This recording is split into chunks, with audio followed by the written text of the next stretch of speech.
Bonjour mes chers amis, ce matin avec le roi Salomon, nous allons voir un petit peu le comportement qu'on attend d'un roi d'une part et savoir aussi ce qui dans le domaine du commerce et autres, dans la relation entre les hommes, ce qui est considéré par Hachem comme une abomination.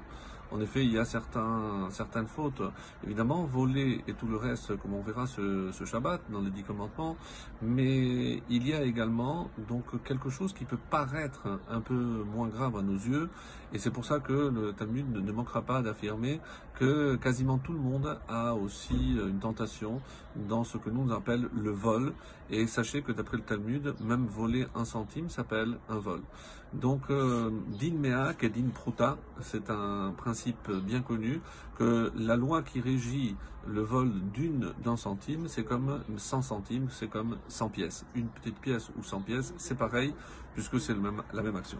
En tout cas, sans tarder, on va aller, donc, toujours dans le chapitre 20, cette fois-ci pour le verset 8, Chet, qui dit « Melech Yoshev al Kiseh Din » un roi siégeant sur le trône de justice, « Mezare be'enav kol ra » Alors, Mézaré, et ça aussi, ça va être traduit en fonction des différents commentaires. Mézaré, le sens premier, c'est vanner.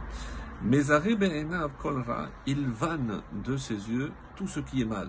C'est-à-dire, c'est comme lorsqu'on vanne, on éparpille ce dont on n'a pas besoin. Le roi, par la justice, lorsqu'il s'assoit sur ce siège, va écarter, va éloigner tout ce qui est mal pour permettre au bien, évidemment, d'avoir le dessus. Alors, d'après Rashi, donc qui est ce roi? Alors, il y a deux explications. Évidemment, c'est le roi du monde, c'est Akadosh Baruch Hu, ou alors c'est un roi en chair et en os, comme il dira, c'est ou Hachem ou les juges, mais les juges de Emet, puisque comme vous le savez dans la Torah, les juges sont appelés aussi Elohim. C'est assez curieux, c'est comme s'ils étaient le représentant de la divinité sur terre, parce que par leur souci de rendre la justice et d'éloigner le mal, donc ils œuvrent aussi pour Dieu lui-même. Le Ride dit, qu'est-ce que c'est Hachem Mézaré? C'est Mézaré ici, c'est pas dans le sens simplement de vanner, ça vient de zar, dit ici le Ride. Qu'est-ce que c'est zar? C'est un étranger, c'est-à-dire il le considère comme un zar. Quelqu'un qui ne se comporte pas avec justice, qui ne recherche pas le bien, c'est un étranger au peuple juif, puisque le juif se définit et se reconnaît justement par sa volonté de faire le bien.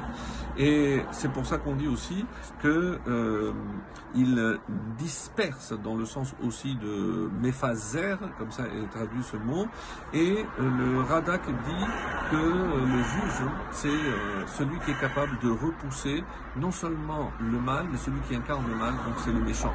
Donc savoir rendre une justice équitable, c'est aussi être capable de remettre le bien à sa place. Alors le verset tête, Mi-Yomar Zikiti Libi, qui dira j'ai purifié mon cœur, je suis parfait. Taharti Mechatati, je suis lavé, purifié de mon péché. Donc ici,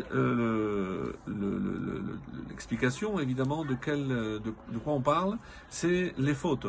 Pourquoi? Parce que les machashavot, havel ou mirma. Parce qu'il ne suffit pas simplement d'agir dans le mal, mais il y a aussi la pensée de mal. Et c'est pour ça que seule la personne peut reconnaître s'il a réussi à se purifier et à éliminer toute pensée de mal qui sont en lui. Et c'est comme ça que le Radak dira que personne ne connaît la sanction de ses fautes. C'est pour ça qu'on doit toujours faire un effort pour améliorer notre comportement. Et c'est pour ça que Mi-Yomar, qui peut dire, il y a une réponse à cette question, évidemment c'est Hachem. Hachem qui connaît évidemment la profondeur, qui est capable de sonder le cœur de l'homme, et il pourra savoir si l'homme véritablement a extirpé de lui tout le mal, ou tout ce qui peut l'induire à faire le mal. Metsudot David dit que, comme on vient de le dire, c'est Hachem, il sait tout, on ne peut pas mentir, et il n'y a que lui qui sera capable de définir si notre teshuva, elle est complète, elle est parfaite, et ce n'est pas simplement des simagrées. Donc c'est pour que Tiharti libi, lorsque le cœur sera purifié, évidemment que Hachem saura le voir. Et enfin, le dernier verset pour aujourd'hui, le verset Yud 10, Even va even, Efa ve Efa. Donc, deux poids et deux mesures, de là l'expression, littéralement c'est pierre et pierre, poids et poids, donc ou mesure et mesure, donc deux poids et deux mesures, Toavat Hashem Gam Shemehem, sont également une abomination pour Hashem. Et comme c'est marqué, donc on le sait dans la Torah, c'est celui qui possède deux poids parce que c'est ou pour vendre ou pour acheter, donc pour regarder toujours son intérêt. Et on sait que dans la Torah, c'est marqué clairement Ki toavat Hashem Elokecha Gam Shemehem dans Devarim au chapitre 23 et le verset 19. Donc ici, le roi Salomon reprend un verset explicite pour nous dire que, attention, que même s'il n'y a que moi qui peux savoir que j'ai un faux poids, Hachem c'est tout. Excellente journée.